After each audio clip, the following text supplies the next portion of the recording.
Student welcome back to my channel Samrat के student. मेरा नाम आकाश। मेरे प्यारे बच्चे, आज की वीडियो सबसे ज्यादा इंपॉर्टेंट है। आज की वीडियो बताने वाला हूं आप लोगों को बिना पढ़े कॉपी कैसे लिखे। हाँ जी दोस्तों, आप बिल्कुल 100% मेरे प्यारे बच्चों ला सकते हो। बोर्ड एग्जाम में बिना पढ़े कॉपी आप लिख सकते हो। मेरी गारंटी, पूरा अनुभव शेयर करने वाला हूं, ठीक है। और बिना पढ़े 95% कैसे लाएं, क्या अप्रोच होनी चाहिए, सब कुछ बताने वाला हूं। अगर आप क्लास 10th में है, 12th में है, तो दोनों के लिए वीडियो बहुत ज्यादा इंपॉर्टेंट है। वीडियो को लाइक कर देना एक प्यारा सा, क्योंकि इतना अप्रोच बढ़िया आप लोगों को कोई पूरे यूट्यूब पे नहीं बताएगा। मेरी गारंटी है, पूरे यूट्यूब पे कहीं भी ढूंढ लेना, अगर इससे बेहतर कोई ट्रिक बता देगा तो मुझसे कमेंट कर देना, ठीक है। इतना बेस्ट अप्रोच बताने वाला हूं कि बिना पढ़े कॉपी कैसे लिखोगे, पूरा अनुभव बताने वाला हूं। अगर आपको कुछ नहीं आता है फिर भी आप कॉपी लिखकर 90-95% कैसे लाओगे, मेरी गारंटी है। मैं अपना अनुभव पूरा शेयर करने वाला हूं आज की इस वीडियो में, ठीक है। आप कॉपी में क्या लिखेंगे कि एग्जामिनर को मालूम भी नहीं चलेगा कि यह सही लिखा है या गलत लिखा है। बहुत सारी तरीका होता है जो आप लोगों को मालूम नहीं है, और बहुत सारे बच्चे हर साल इस तरीके से पास भी होते हैं, ठीक है। तो मैं वही अनुभव आप लोगों को शेयर करना चाहता हूं, और आप कैसे लिखना चाहिए, ठीक है। आपको एग्जाम में कैसे लिखना चाहिए कि पूरा इंप्रेशन, जैसे हर एक छात्र से आपकी कॉपी देखने में अलग दिखेगी और आपको नंबर पूरा का पूरा मिलेगा। पूरी जानकारी इस वीडियो में आप लोगों को बताने वाला हूं, तो वीडियो को पूरा देखना, ठीक है। थोड़ा सा भी मिस स्पेंड मत करना, ठीक है। 95% मार्क्स आप लोगों का पक्का आएगा, 100%। इतना मैं दावे के साथ क्यों कह रहा हूं, क्योंकि मैं उस तरीके से आप लोगों को बताने वाला हूं, ठीक है। लेकिन लाइक चाहिए मुझे, क्योंकि मैं इतना ज्यादा आप लोगों के लिए मोस्ट इंपोर्टेंट वीडियो बना दिया कि लाइक तो मुझे चाहिए।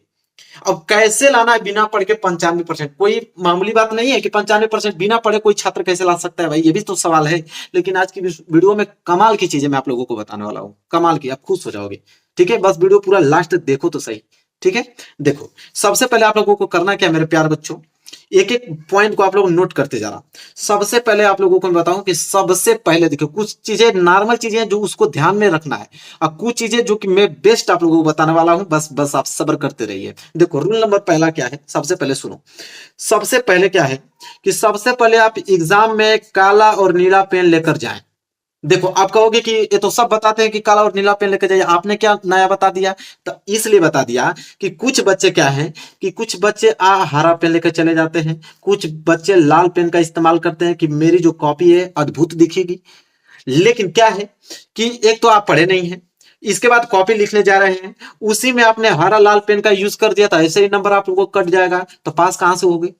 इसलिए बता रहा हूं कि सबसे पहले आप लोगों को सिर्फ काला और नीला पेन ही लेकर जाना है एग्जाम में। पहली बात जो कह रहा हूं उसको मानो तुम, ठीक है। इसके बाद आपको पहले, सबसे पहले देखो, आपको क्या होगा कि आपको सबसे पहले ऑब्जेक्टिव प्रश्न और एक निश्चित समय दिया जाएगा।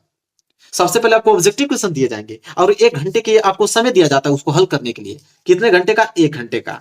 आप सोचोगे कि ये तो सब लोग बताते हैं कि ऑब्जेक्टिव क्वेश्चन आएगा और एक निश्चित समय दिया जाएगा, तो उसमें मेरा क्या फायदा है। अगर हम लोग को प्रश्न नहीं आ रहा है ऑब्जेक्टिव, तो हम लोग कैसे उसको सही करेंगे, कैसे नंबर मिलेगा। अब देखो, मैं आपको ट्रिक बताता हूं, कितना शानदार ट्रिक है। ट्रिक ये है मेरे प्यारे बच्चों, अगर सबसे पहले आप ऑब्जेक्टिव को देखो, तो ऐसा तो है ना कि आपको कुछ भी ऑब्जेक्टिव नहीं आएगा।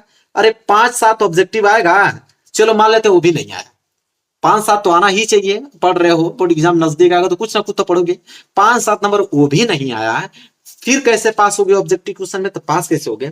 सबसे ज्यादा, मैं पूरा अनुभव बता रहा हूं आप लोगों को, सबसे ज्यादा आप लोगों का एक बी वाला ऑप्शन और एक सी वाला ऑप्शन सबसे ज्यादा आप लोगों का फंसता है, सबसे ज्यादा।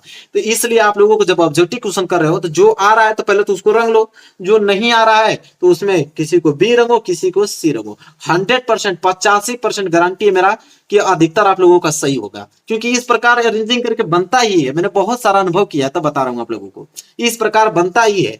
अगर आ रहा है तो ठीक है, नहीं आ रहा है तो बी और सी पे ही क्लिक करना है, अगर पास होना चाहते हो तो। इसके बाद रूल नंबर दूसरा क्या है, तो उसके बाद आपको सब्जेक्टिव प्रश्न देखने को मिलेगा। कैसा प्रश्न है? सब्जेक्टिव प्रश्न। यहाँ पे देखो, सब्जेक्टिव प्रश्न दिया जाएगा। इसके बाद देखो, सब्जेक्टिव प्रश्न में करना क्या है कि उसमें भी वही अप्रोच आपको अपनाना है। पहली बात कि सबसे पहले आप लोग पूरा पेपर पढ़ो, ठीक है। पूरा पेपर पढ़ने के बाद उसमें से जो क्वेश्चन आ रहा है अच्छे से आप प्रश्न उत्तर हेडिंग डालो, एकदम खूबसूरत राइटिंग में, ठीक है। प्रश्न उत्तर हेडिंग डालने के बाद जो प्रश्न आ रहा है, 2 ही 3 प्रश्न आ रहा है, उसको आप पहले करो। जब उसको कर लोगे ना 2-3 प्रश्न को, इसके बाद मैं आपको ट्रिक बताता हूं कि जो प्रश्न नहीं आता है उसको क्या किया जाता है, ठीक है। तो उसको क्या करना है मेरे प्यारे बच्चों, सबसे पहले देखो, जो प्रश्न आ रहा है उसमें भी तरीका आपको बता रहा हूं कि सबसे पहले आप फर्स्ट पेज में आप काट पीट नहीं लिखेंगे। मतलब काट पीट करना ही, देखो first impression is last impression. भले ये तुम टॉपर हो, अगर कोई टॉपर व्यक्ति है उसको बहुत टैलेंटेड है, अगर आगे का 2-3 पेज अगर वो गलत कर दिया इस तरह काट पीट, दुनिया की कोई ताकत नहीं है कि उसको वो टॉपर बना सके।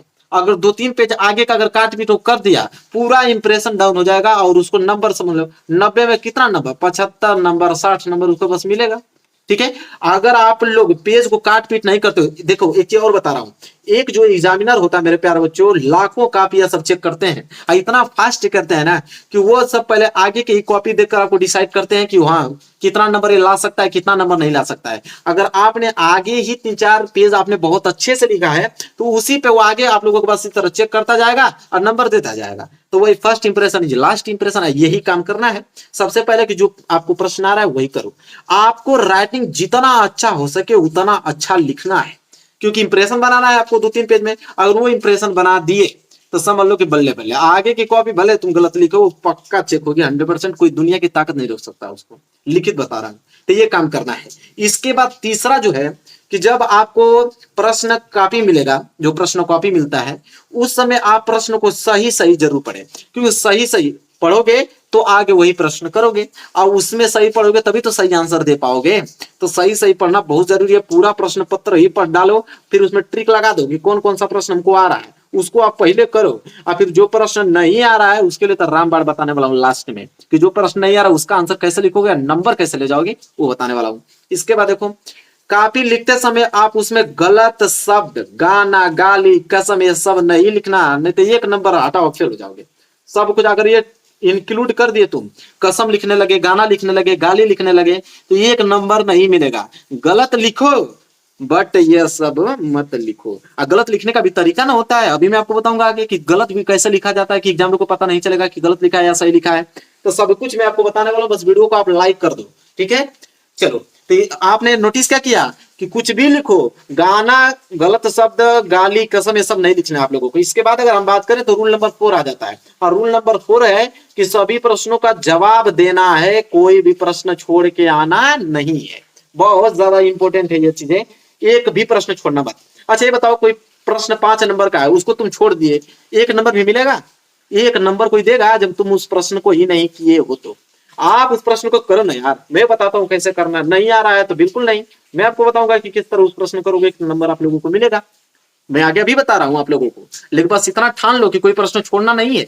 उसको कैसे भरना है, कैसे करना है, वो तो मैं हूं, खुद हूं, मैं आपको खुद बताऊंगा कैसे भरना है। बस आप सब्र थोड़ा बस बनाइए। इतना देर तक आ गए, बस कुछ मिनट की बात है, इसके बाद मैं अपना पोल खोलता हूँ। इसके बाद देखो मेरे प्यारे बच्चों, अगला पॉइंट है, देखो अगला पॉइंट वही इंक्लूड हो गया ना कि अगर आपको आता है तो पूरा लिखें और नहीं आता होता आधा भी जरूर लिखें। आधा इसलिए लिखेंगे, कोई 5 नंबर का प्रश्न है, अगर पूरा नहीं लिखोगे तो 1 भी नंबर नहीं मिलेगा। लेकिन 5 नंबर का प्रश्न है, आधा लिख दिए तो 2 या 2.5 नंबर तो आप लोगों को मिलना ही है। तो 2-2.5 नंबर कम होता है क्या? हर प्रश्न में जुड़ता जाएगा तो नंबर बढ़ेगा ना आप लोगों का। तो इसलिए मैं कह रहा था कि कोई प्रश्न छोड़ना नहीं है, लिखो, लेकिन आधा लिखो। कुछ बच्चे कहेंगे सर आधा भी नहीं लिख पाएंगे तो कैसे लिखेंगे? तो भाई चलो बताता हूं कैसे लिखोगे। देखो, क्योंकि एग्जामिनर आपको स्टेप मार्किंग पर नंबर देता है, ये भी आपको बता देता हूं, नहीं जानते थे तो जान लो तुम। स्टेप मार्किंग पे आप लोगों को नंबर मिलता है। स्टेप मार्किंग क्या होता है कि जैसे आपने कितने लाइनों में उस आंसर को लिखो, गलत लिखो या सही फर्क नहीं पड़ता है।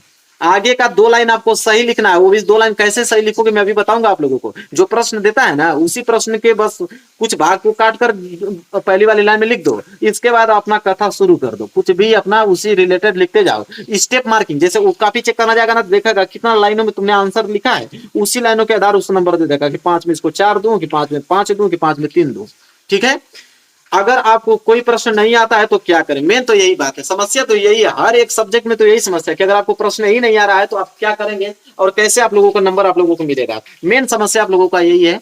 तो कैसे करोगे जो प्रश्न नहीं आप लोगों को आ रहा है? देखो जैसे मैं आपको बताता हूं, अब आपको कैसे लिखना है। अगर प्रश्न नहीं आ रहा है तो कैसे लिखोगे? देखो 5 ही तरीका होता है, कोई प्रश्न नहीं आ रहा है तो 5 ही तरीका होता है नंबर लेने का। सबसे पहले कीवर्ड। कीवर्ड मतलब क्या होता है? जैसे आपको बोल देगा विद्युत धारा, अगर बोल दिया आपको ना कि विद्युत धारा किसे कहते हैं बताओ, तो कीवर्ड इसमें क्या है आप लोगों का? या तो विद्युत है या तो धारा। तो विद्युत के बारे में जानते हो कुछ? जानते ही हो लाइट तुम्हारे पास है भाई, विद्युत के बारे में जानते हो, विद्युत के बारे में कुछ ना कुछ धीरे से विद्युत डालोगे, विद्युत यह है, विद्युत यंत्र है, उससे विद्युत धाराएं बहती है, लाइट जाता है, कुछ ना कुछ लिखना चालू करो। या विद्युत से तुमको कुछ नहीं आ रहा तो 100% धारा से तो कुछ आएगा। इसी तरह हर प्रश्न में 3-4 कीवर्ड होते हैं, जो कीवर्ड तीनों चारों में से जो कीवर्ड आपको आ रहा है उसी को पकड़ो और लाइन से शुरू बनाना चालू कर दो, बस ये काम आपको करना है। इसके बाद राइटिंग बेस्ट होनी चाहिए। राइटिंग क्या होनी चाहिए आपकी बेस्ट, गलत ही लिखो लेकिन राइटिंग साफ सुथरा होना चाहिए, कोई पकड़ नहीं पाएगा, मेरी गारंटी है, नंबर आपको पूरा देकर जाएगा, ये मेरी गारंटी है। बस यही काम करना है। और मेन पॉइंट सबसे पहले क्या है कि मेन पॉइंट जो लास्ट है, मेन पॉइंट को हाईलाइटेड करना है आप लोगों को। मेन पॉइंट जो आ रहा है उसको नीचे आप हाईलाइटेड बना दो, जब हाईलाइटेड बना दोगे तो एग्जामिनर का ध्यान सिर्फ उसी पे जाएगा और उसी को देखकर आप लोगों को नंबर देगा। यही 5 तरीके हैं नंबर उठाने का मेरे प्यारे बच्चों, ठीक है। बस कीवर्ड को पकड़ो, कोई कीवर्ड लिख लो, उसी में रिलेटेड दौड़ते जाओ 3-4। एक चीज और मैं बताता हूँ, उसको बहुत ध्यान से सुनो। जैसे कोई प्रश्न 6 नंबर का है तो भाई उसको 6 नंबर के हिसाब से लिखना है ना कि 6 नंबर का प्रश्न है तो तुम 2 लाइन लिख दोगे तो आपको 6 नंबर मिलेगा। एग्जामिनर पागल नहीं ना है कि 6 नंबर का प्रश्न 2 नंबर में 2 लाइन में ही दे देगा आपको। 6 नंबर का प्रश्न है ना तो गलत ही लिखो, लेकिन कम से कम उसको 1 पेज या 1.5 पेज में लिखो। 1 पेज या 1.5 पेज में लिखोगे तो एग्जामिनर समझ जाएगा कि भाई 6 नंबर का है और उतना लिखा भी है तो नंबर आपको दे देगा। तो ये काम जितना नंबर का क्वेश्चन है उसी के रिलेटेड लिखना, ठीक है। 2 नंबर का अगर प्रश्न है तो तुम 5 पन्ना में लिख दोगे तो ये नहीं है कि तुमको ज्यादा मिल जाएगा, 2 नंबर ही मिलेगा।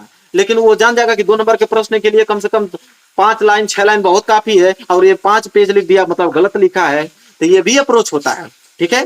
तो जितने नंबर का प्रश्न है उतने ही रिलेटेड आप लिखो, बस इतना ही काम करना है। फिर देखो अगर कोई फेल हो जाए तो फिर हमसे बात कर लेना, कोई अगर फेल हो जाए तो बात कर लेना। मेरे प्यारो बच्चों पूरा ने बहुत शेयर किया हूँ, वीडियो को लाइक कर दो, चैनल पर न हो तो चैनल को जरूर सब्सक्राइब कर लेना। मिलेंगे नेक्स्ट वीडियो में, तब तक के लिए धन्यवाद।